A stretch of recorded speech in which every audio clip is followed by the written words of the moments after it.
Isso aí seria mais ou menos como você pegar um manual de jiu-jitsu e você acreditar que você analisando logicamente o conteúdo daquilo, você está fazendo um treco chamado jiu-jitsu. Cagada militar. Não é assim que se faz. Ô milicos, vê se vocês aprendem. Não tem mais homem nesse país, só tem boiola, é um negócio medonho. No Brasil não havia, isso eu estou falando dos anos 50, 60, já era mais ou menos assim. Não havia praticamente normas estabelecidas para coisa nenhuma. Então eu comecei a perceber que a sobrevivência na sociedade brasileira requeria uma espécie de gênio. Qual o gênio? O gênio da adaptação rápida aos mais diversos códigos e, portanto, a total falta de personalidade. Com a total falta de personalidade, aumentava o coeficiente de insegurança. Então, a multiplicidade de papéis sociais mal definidos fazia com que, automaticamente, o indivíduo, ao entrar numa organização que o transcendia em tamanho e poder, tentasse se identificar defensivamente com aquela organização, não necessariamente se identificar com as finalidades objetivas. Então, quando você entra no aprendizado com um filósofo vivo que está desenvolvendo o seu pensamento e lutando com as dificuldades internas do seu sistema, por assim dizer, você precisa acompanhar o sujeito longo tempo para você poder chegar a ter uma visão completa do universo filosófico do sujeito. Então, por exemplo, pessoas que estudaram com Eric Voegelin, no caso tiveram convivência pessoal,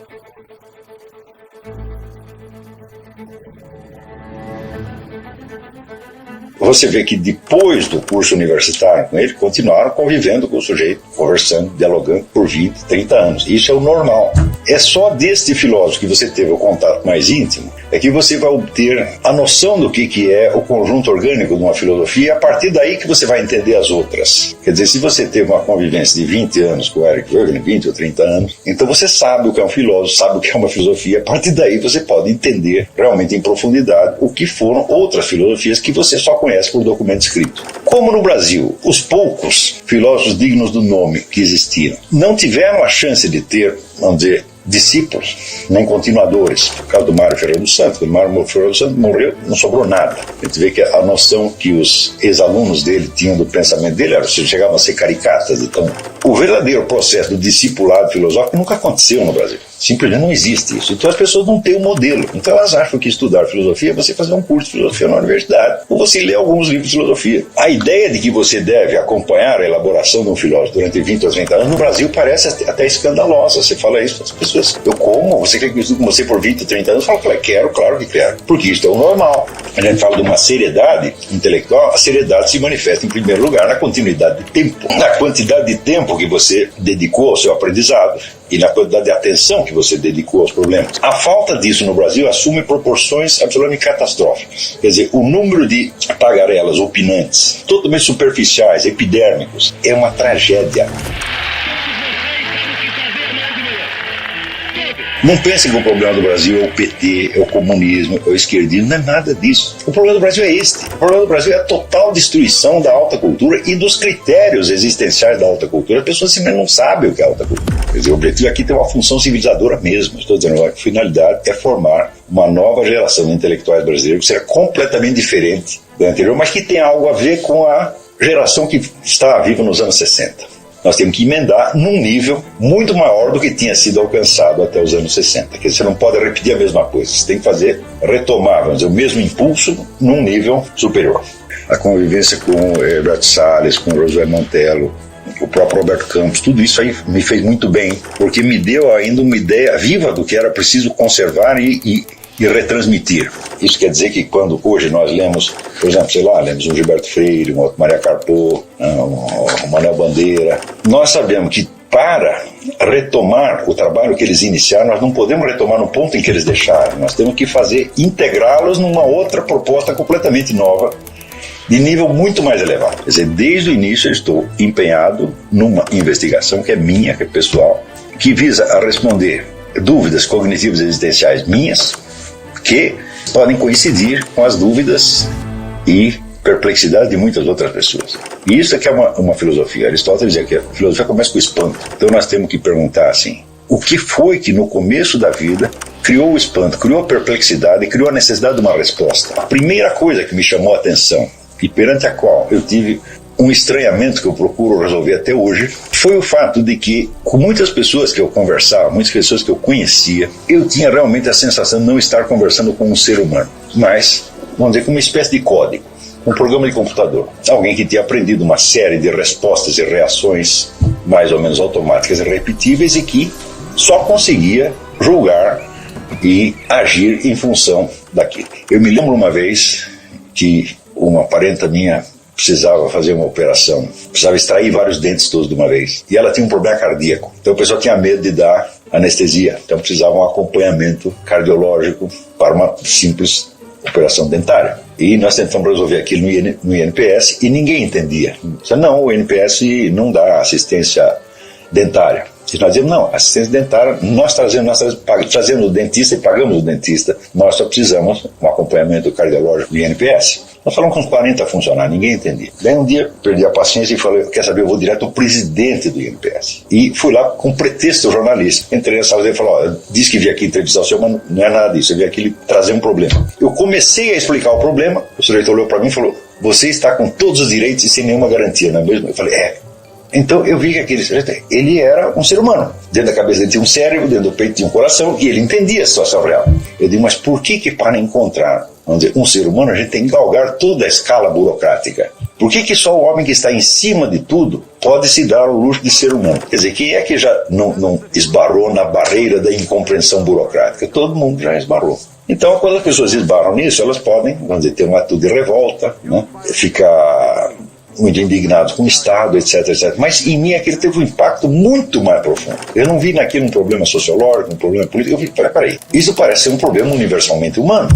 Porque você, estudando um pouco a história do século XX, você vê fenômenos como aquelas famosas desculpas aleijadas que oficiais nazistas ofereciam para explicar as suas atrocidades. Eu estava obedecendo ordens. Eu falei, mas que raio de cadeia de comando é essa que consegue, com uma ordem, desumanizar centenas de milhares de pessoas, descendo desde o Führer até o último office boy? Eu me lembrei, por exemplo, do caso do Otto Pösl, que era um médico austríaco, que era o chefe do Viktor Frankl. O Frankl era um judeu, e o Otto Pösl era um cientista austríaco, né, puro sangue ariano, membro do partido nazista. No entanto, ele conseguiu manter ali no hospital dele todos os médicos judeus e salvar a vida de vários. Eu digo, mas por que outros não fizeram? O que aconteceu para o Otto Pösl? Nada. Por que outras pessoas não faziam isso? Quer dizer, ele conseguia articular a situação humana concreta com as demandas daquela burocracia inumana que pesava sobre ele. Isso é sempre possível é possível um arranjo. Algo disso transparecia no Brasil na teoria do jeitinho, né? Quer dizer, o regulamento é assim, mas a gente pode dar um jeitinho. Mas acontece que o jeitinho também virou uma codificação e se tornou um meio de corrupção. O jeitinho quer dizer propina. Quer dizer, aquilo que poderia ter sido um alívio, um atenuante sociológico da impessoalidade da máquina burocrática, havia se tornado um outro código impessoal, baseado na exploração e no roubo, e na intimidação também. Mas note bem que tudo isso eu não via desde o ponto de vista sociológico. O que me interessava ali, o que me chamou a atenção foi o aspecto cognitivo da coisa. Eu perguntava assim, por trás dessas ações impessoais burocráticas, dessa espécie de burrice burocrática, quem é o sujeito agente? Quem é o eu que está por trás disso? Quem está pensando, quem está conhecendo e como conhece? Qual é o processo cognitivo dessa coisa? E então eu descobri que existia 3 fatores produtores de consciências substitutivas, que forneciam às pessoas falsas identidades com as quais elas se identificavam ao ponto de desativar a sua consciência e de perder completamente a noção do fato concreto. Quando é a situação individual, todas as situações individuais se tornavam incompreensíveis. Só era compreensível aquilo que já estava previamente classificado e categorizado, tá certo, no regulamento. O primeiro desses fatores criadores de consciência substitutiva era evidentemente o emprego, o papel social dele. O papel social é que ele podia se agarrar, vamos dizer, com tanto medo de perdê-lo, que qualquer sacrifício da sua alma, do seu coração, dos seus sentimentos, etc., seria barato. Dentro de um ambiente de insegurança geral. Naquela época eu já tinha notado que no Brasil não havia, isso eu estou falando dos anos 50, 60, já era mais ou menos assim, não havia praticamente normas estabelecidas para coisa nenhuma. Então eu comecei a perceber que a sobrevivência na sociedade brasileira requeria uma espécie de gênio. Qual o gênio? O gênio da adaptação rápida aos mais diversos códigos e, portanto, a total falta de personalidade. Com a total falta de personalidade, aumentava o coeficiente de insegurança. Então, a multiplicidade de papéis sociais mal definidos fazia com que automaticamente o indivíduo, ao entrar numa organização que o transcendia em tamanho e poder, tentasse se identificar defensivamente com aquela organização. Não necessariamente se identificar com as finalidades objetivas dela, mas se identificar com a sua estrutura funcional e encontrar nela uma espécie de carapaça defensiva. O segundo elemento criador de consciência substitutiva era o que se chamava ideologia, ou seja, a revolta dos indivíduos contra uma sociedade que lhes parecia, entre aspas, injusta. O indivíduo, quando sentia isso, ele encontrava uma resposta num movimento revolucionário que lhe prometia criar um mundo novo de justiça, paz, liberdade, etc, etc, etc. Mas a descrição que esses movimentos faziam do mundo de desordem e maldade ao qual eles se opunham não coincidia com aquilo que nós vimos efetivamente funcionando no mundo. Por exemplo, eu percebia aí uma desumanidade da sociedade, e daí aparecia um ideólogo revolucionário dizer que aquilo era culpa do imperialismo americano. É uma coisa tão remota. E como que o imperialismo americano pode fazer com que um funcionário público brasileiro, do Estado brasileiro, seja um idiota mecanizado? Quer dizer, há um coeficiente de desumanidade, de inumanidade, de falta de sentimento, falta de coração, que está presente aqui entre todos os representantes do mundo melhor. Qual é a diferença entre eles e as pessoas meramente, os meros burocratas desumanos? Bom, os burocratas não se acreditam melhores que os outros. Eles simplesmente se adaptaram a uma situação de fato. E estes são tão desumanos quanto, só que, às vezes um pouco mais, só que eles se consideram santos e investidos do direito de fazer essas coisas, porque tudo está compensado pela maravilhosa luta social que eles estão desempenhando. O terceiro elemento criador de consciência substitutiva chamava-se religião. O indivíduo aderia a uma religião, ou já estava nela, e ele tinha, então, vamos dizer, o catálogo dos pecados. E ele evitava aqueles pecados, quando os cometia, confessava e estava tudo bem. Eu digo, peraí. O mal que o cidadão pode fazer, o mal que o ser humano pode fazer, não é tão facilmente catalogável assim, nos 10 mandamentos. Né? Cada um daqueles mandamentos tem uma séria complexidade embaixo. Então eu via, vamos dizer, que a pertinência do sujeito a uma religião funcionava como uma carapaça para defendê-lo da consciência dele mesmo. Então, quer dizer que a verdadeira consciência, que é um constante exame do que você está fazendo, que é uma espécie de sensibilidade que você tem que ter o tempo todo, era substituída, vamos dizer, pela obediência formal a uma meia dúzia de preceitos perfeitamente mecanizáveis. Eu me lembro, por exemplo, que um dia eu entrei num grupo de psicoterapia dirigido pelo famoso José Ângelo Gaiarsa. E ali, durante a psicoterapia, as pessoas naturalmente se abriam, e ali naquele momento eram humanas, né? Mas um dia encontrei na rua um sujeito que era um membro do grupo, e eu o encontrei dentro de uma firma para a qual eu estava trabalhando, e descobri que o sujeito era um autodiretor da firma, né? Não era nem empregado da firma, era um freelancer. E encontrei o sujeito ali, puxei papo com ele, e ele virou para mim e falou, não, eu não quero relações pessoais fora do grupo de psicoterapia. Eu falei, mas isso é muito grave. De como é possível? Quer dizer, conforme o endereço em que você está, né, você num lugar é um ser humano, você tem seus problemas, seus sentimentos, etc, etc. E no outro, de repente, você vira uma carapaça de impessoalidade e você somente representa a firma. Todo ser humano, vamos dizer, tem um coração, um centro de consciência, onde ele sabe quem ele é, onde ele sabe o que ele fez, onde ele é capaz de confessar as coisas para si mesmo. Então surge a pergunta, primeiro, onde está exatamente esse centro e o que é que nos impede de chegar lá? Então, essa foi uma das primeiras questões que apareceu na minha vida. Eu devia ter uns 14 anos de idade. Eu sabia muito bem o que eu estava procurando. E, bom, onde está o centro do ser humano, centro da consciência, e o que impede, o que nos afasta de, para usar uma expressão que depois eu inventei, que é de encontrar nossa própria voz, de nos tornar criaturas verdadeiramente personalizadas, tá certo?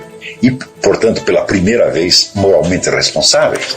Na busca disso aí, eu tive que fazer uma espécie de revisão de todas as correntes culturais que estavam, então, na moda e que ofereciam alguma resposta para esses problemas, entre os quais a nova era, o esoterismo, a metafísica oriental, doutrinas hindus, sex libre, ecologismo, tudo que tinha. Bom, em cada uma dessas a gente localizava alguma coisa que se aproveitava, algo que podia tirar, mas sempre colocado dentro de um quadro que parecia ainda mais alienante, principalmente porque todos esses elementos eram ideológicos, no sentido de realçar a presença de um fator único, tentar resolver tudo dentro de uma linha, espécie de raciocínio unilinear. Foi nesse momento que eu percebi todo o meu esforço para encontrar, por assim dizer, o centro do meu ser, a minha própria voz, a minha personalidade, etc, etc. E descobrir como é que se despertava isso nos outros, né?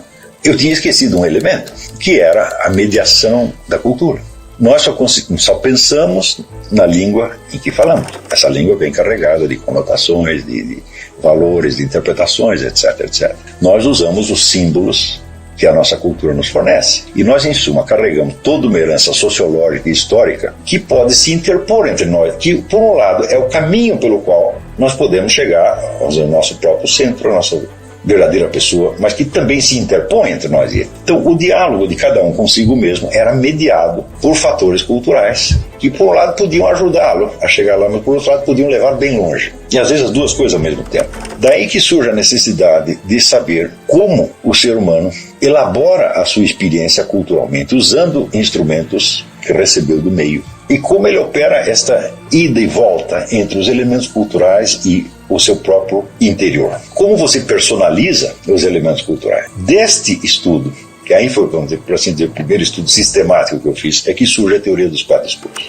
Então, para resolver isso aqui, então eu dei um recuo de 2.400 anos e foi ler Platão, Aristóteles, etc, etc. A ideia da teoria dos quatro discursos foi, por assim dizer, vamos dizer, a primeira investigação filosófica séria que eu fiz. Até ali eu estava na esfera puramente biográfica. Partia da ideia de que toda experiência humana, toda e qualquer experiência humana, chega para você numa mescla de sensações, emoções, imagens, que a rigor é introduzível, mas que você só consegue manipular uma parte pequena dessa experiência que corresponde aos instrumentos linguísticos e culturais simbólicos dos quais você dispõe. Então aí se fez a luz. Eu digo, peraí, o grande problema aí é que simplesmente as pessoas não dispõem dos instrumentos culturais para dizer o que elas realmente vivenciaram, para expressar suas impressões genuínas. Elas só podem expressar aquilo que já está consolidado na linguagem coletiva. Elas não são, nem todo mundo é um gênio literário ao ponto de poder expressar a sua experiência genuína com palavras apropriadas e com símbolos apropriados. Então significa o seguinte: as pessoas sentem uma coisa e dizem outra. Esta outra, para elas, funciona como símbolo real das experiências. Só que só funciona para elas. Um outro simboliza de uma outra maneira, e de outra, e de outra, e de outra, e de outra. Então é claro que o problema, vou dizer, da expressão da experiência, desde esse momento, se tornou para mim uma coisa básica. Quando eu lia, por exemplo, os grandes poetas, os grandes escritores, eu via o esforço monstro que esses camaradas tinham desempenhado para tornar algo da sua experiência, também da experiência daqueles que o circundavam, dizível. Eu digo, olha, um meio social em que as pessoas não estão acostumadas a absorver essa tradição literária é um meio onde ninguém consegue dizer o que vê, ninguém consegue dizer o que sente, sempre estão dizendo outras coisas.